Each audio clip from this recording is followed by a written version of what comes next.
seperti yang sudah kita ketahui, saat ini di Indonesia itu tidak hanya di Indonesia, bahkan di seluruh penjuru dunia itu telah terdampak oleh COVID-19, yang mana semua orang itu harus mematuhi protokol kesehatan. Nah, protokol kesehatan yang selalu diterapkan itu adalah 3M, yaitu menjaga jarak, mencuci tangan, dan menggunakan masker. Nah, selain dengan mencuci tangan, orang-orang juga harus menggunakan hand sanitizer agar kuman-kuman dan bakteri-bakteri yang masih menempel di tangan itu menghilang, seperti itu. Maka dari itu, setiap orang harus selalu membawa hand sanitizer di dalam tas masing-masing.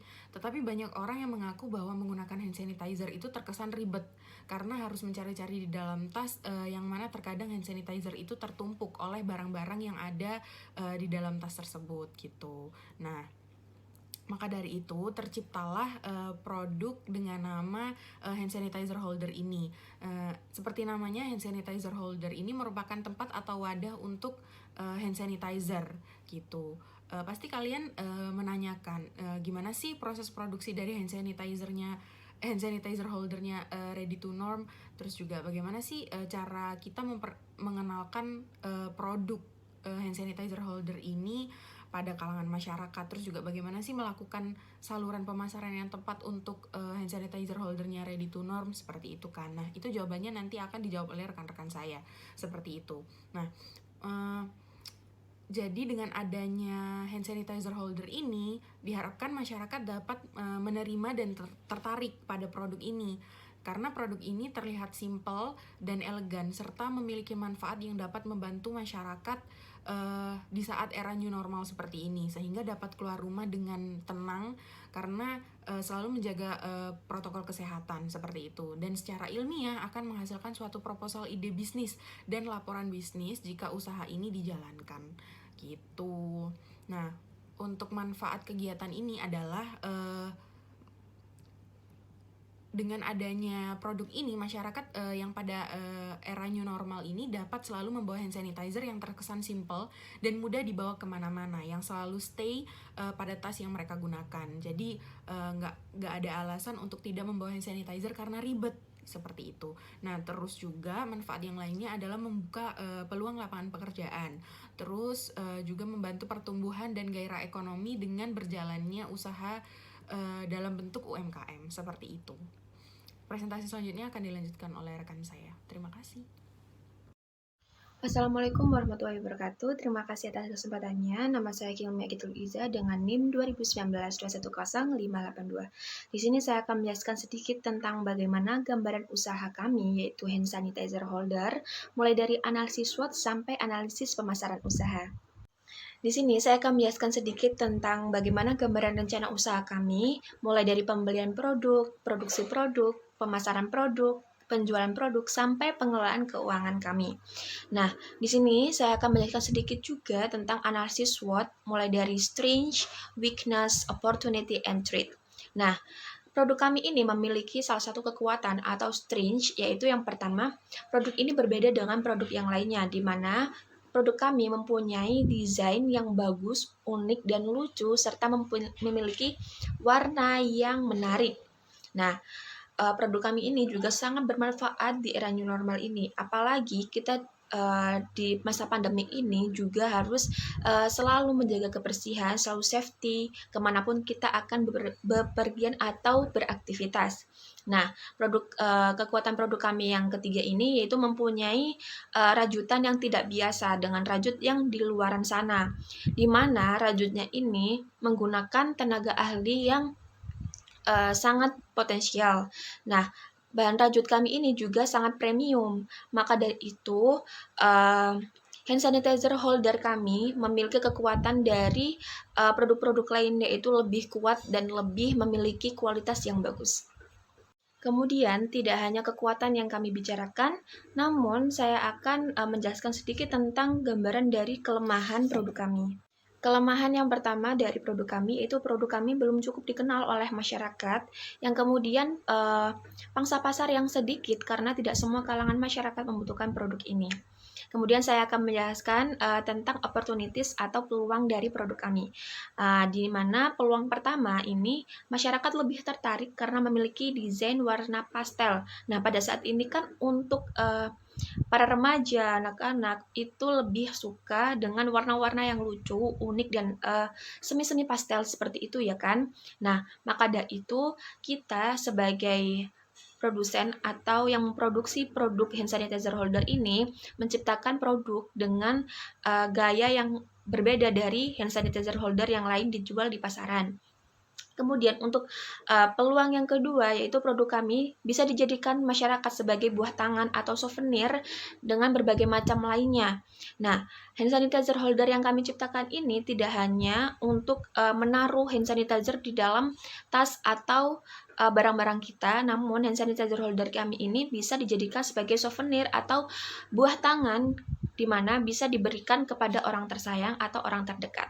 Kemudian untuk peluang ketiga yaitu produk kami dapat menarik para kaum milenial dengan adanya desain yang lucu serta yang modern. Nah, maka dari itu kita peluangnya menyasarkan kepada produk milenial supaya para milenial juga tidak lupa dalam menjaga kebersihannya untuk menggunakan selalu hand sanitizer dengan menggunakan hand sanitizer holder dimanapun mereka akan beraktivitas. Kemudian, saya akan menjelaskan tentang threats atau ancaman dari produk kami. Yang pertama, biaya pengembangan produk relatif mahal karena dalam pengembangannya bisa diperlukan inovasi atau ide yang baru, bahkan tambahan tersebut dapat membuat harga naik.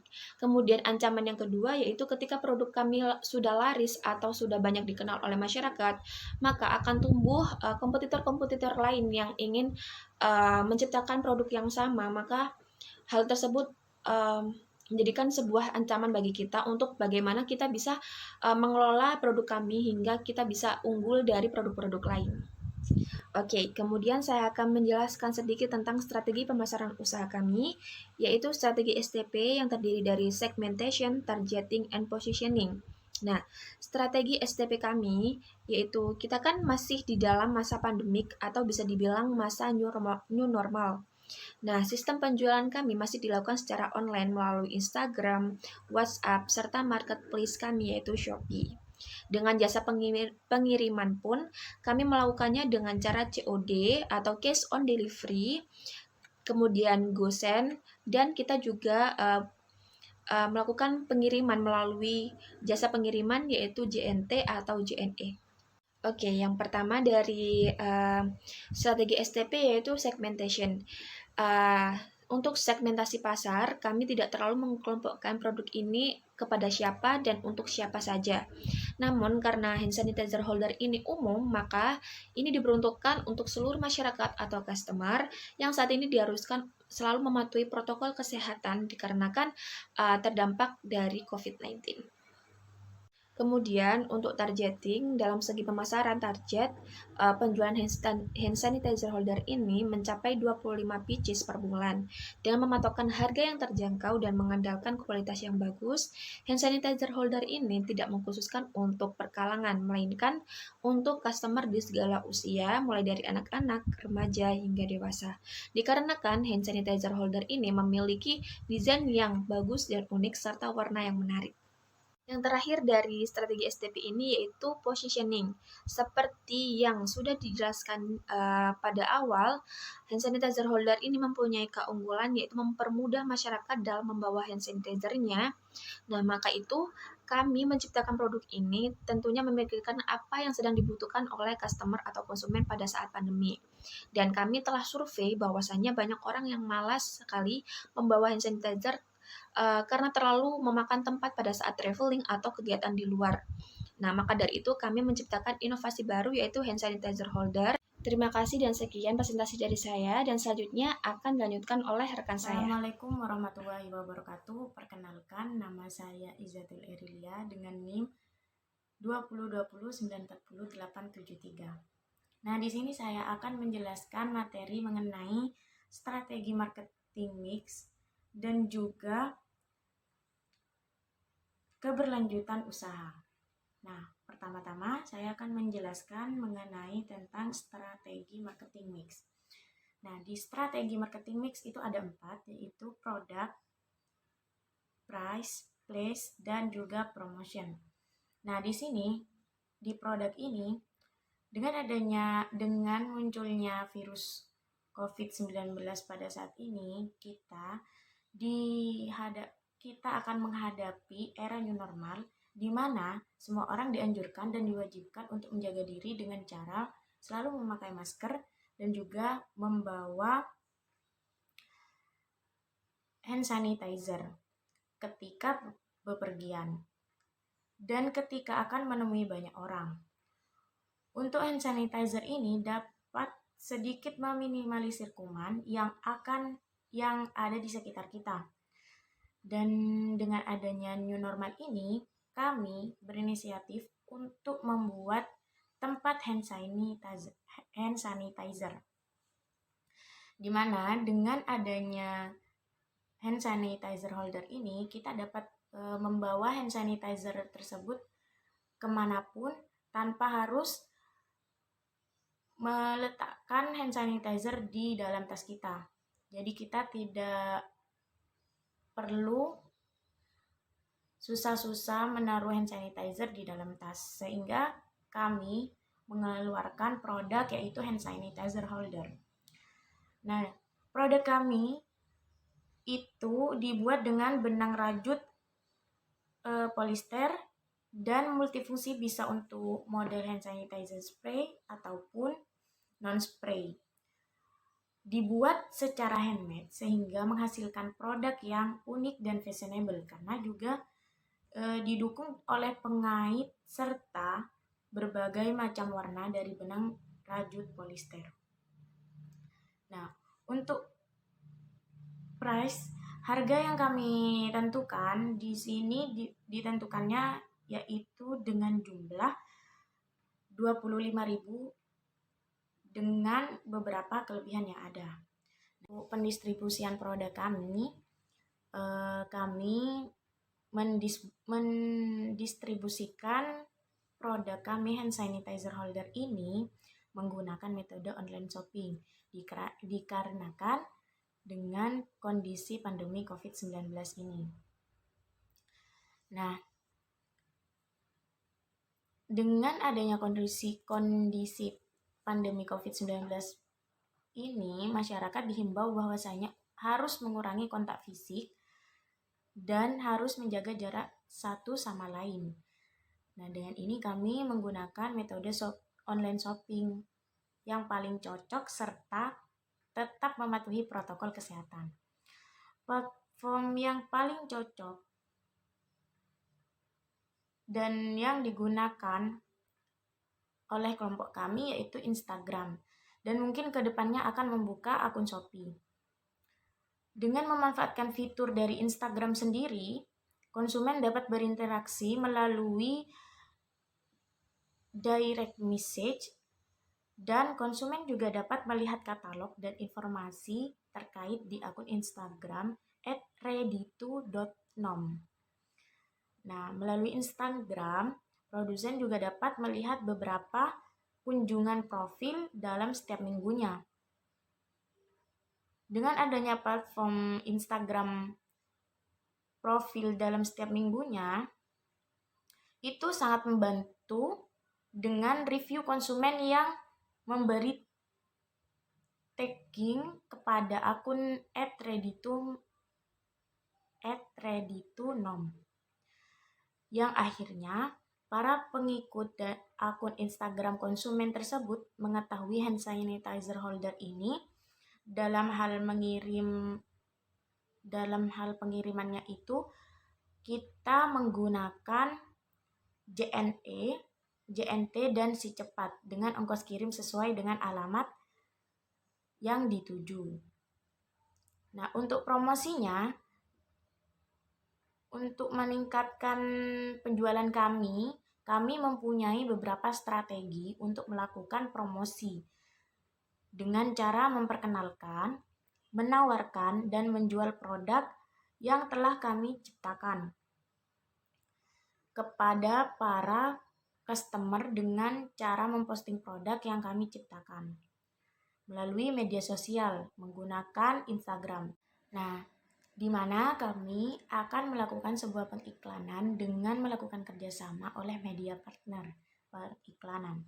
Upaya itu untuk meningkatkan jangkauan atas pemasaran dari produk kami agar dapat mempermudah dan mempercepat peningkatan dari jumlah followers.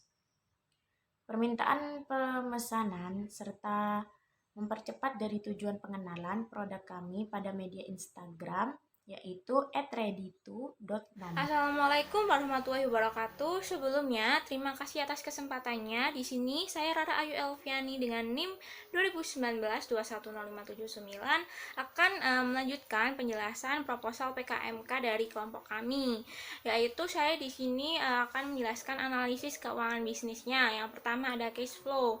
Nah, dapat kalian lihat pada slide PowerPoint terdapat investasi modal kerja. Kami mengambil 400.000 dan untuk penjualan kami sebesar 750.000 dari 30 pieces dikali 25.000 sehingga didapat 750.000 dan untuk pembelian bahan bakunya sendiri kami sebesar 300.700 dan untuk beban kuota 20.000, lalu terdapat beban transportasi sebesar 18.000 dan ada beban gaji prajurit kita mengambil 50.000 sehingga total pengeluaran kami sebesar 388.700 dan mendapatkan laba bersih 361.300. Lalu untuk arus kas bulan pertama kita mempunyai laba 38.700 dan dapat rekan-rekan lihat bahwa pada bulan ke-12 kami mendapatkan arus kas sebesar 3.935.000. Baik, selanjutnya kami menghitung harga pokok produksi. Ya, sebelumnya ada biaya tetap atau fixed cost dan biaya variabel atau variable cost. Dan kita memperoleh fixed cost sebesar 101.800 dan untuk variable cost-nya sendiri 300.700 sehingga biaya total diperoleh 402.500. Dan untuk HPP, tiap satu unit keseluruhannya diperoleh sebesar 13.000 dari 402.500 dibagi 30 piecesnya. Selanjutnya ada perhitungan titik kimpas atau BEP, break even point. Sini kami mendapat BEP harga sebesar 13.416 dan untuk BEP produksinya 17 unit. Lalu ada analisis keuangan itu sendiri. Laba per piecesnya 25.000 dikurangi 13.416 diperoleh 11.584 dan untuk keuntungan per bulannya kami sebesar 347.520. Lalu perhitungan biaya lainnya atau NPV dan IRR. Bisa kalian lihat pada tabel di slide PowerPoint kami ditunjukkan sebesar laba bersih 361 untuk bulan pertama sampai bulan ke-12 dan diperoleh total NPV-nya sebesar 2.085.221.000. Dan untuk NPV yang kedua kita diperoleh 1.862.629.000. Dan untuk IRR-nya di sini kita menggunakan bunga 10% dan 12% dan diperoleh selisih bunganya 2%. Untuk selisih PV-nya 221.592.000 dan selisih PV dengan investasi awalnya kita mendapatkan 1.684.221. Untuk prosentasenya IRR kita mendapatkan 25% dan MARR-nya sebesar 10%. Baik, selanjutnya anggaran biaya atau rekapitulasi rencana anggaran biaya PKMK kami. Yang pertama, terdapat jenis pengeluaran perlengkapan yang diperlukan. Ini sebesar 1.800, lalu bahan habis pakai sebesar 3.608.400 dan perjalanan 367.200. Untuk pengeluaran lain-lain sebesar 1 juta sehingga total yang diperlukan untuk jenis pengeluaran keseluruhan dari proposal PKMK kami yaitu 5.077.400. Baik, sekian, terima kasih untuk presentasi atau penjelasan dari kelompok kami proposal PKMK. Mohon maaf apabila terdapat kesalahan kalimat ataupun kata dalam pengucapan. Terima kasih. Wassalamualaikum warahmatullahi wabarakatuh.